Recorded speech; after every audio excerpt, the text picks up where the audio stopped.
actually being loud and using all our voices collectively with some chance to make sure the Chancellor and everybody else and Anthony all knows how we feel.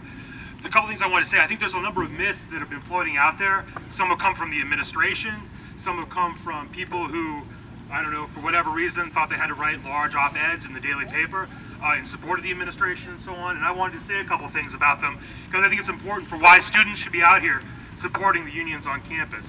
One of the myths out there is that our professors and public sector workers are greedy, selfish, and it's their fault. It's simply not true.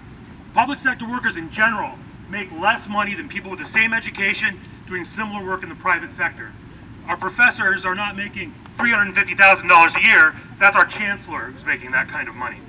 Moreover, some of the people who do the work here are making poverty wages.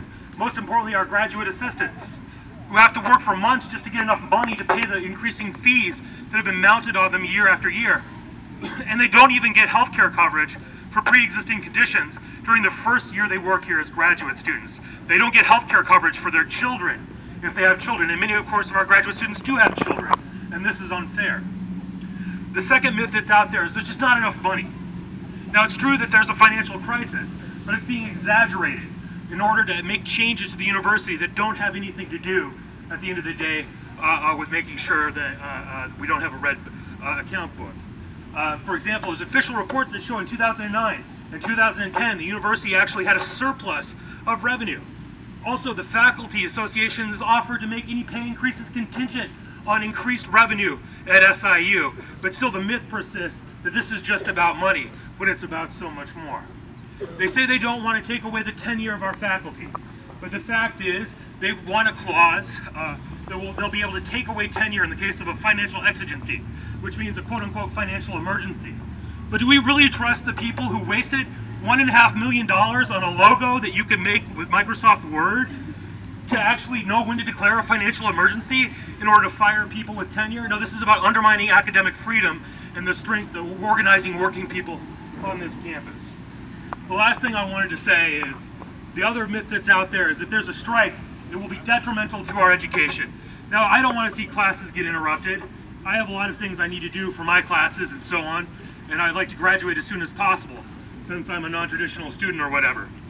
But what kind of education do we get if people don't stand up to blatant injustice? If people don't stand up when the good university like SIU, a university where working class people and middle class people can go get a quality education at what at least until recently was an affordable tuition rate, if that university is gutted and turned into something that looks like the University of Phoenix or one of those other for-profit online scams that have been preying on students around the country. If we don't stand up to that kind of thing, what kind of education are we getting? If we don't support people who are standing up to that kind of thing, what kind of education are we getting? Sometimes education isn't just something you get in the classroom, it's something you go out and organize and do for yourself and experience by fighting the injustices we see around us. So with that, I think we should actually start to, I don't know, chant? Anyone? Go up there and get some signs, you can make some signs. Where are we going to walk? Or just walk around? Let's take it right around in front of Anthony if that's cool with everybody.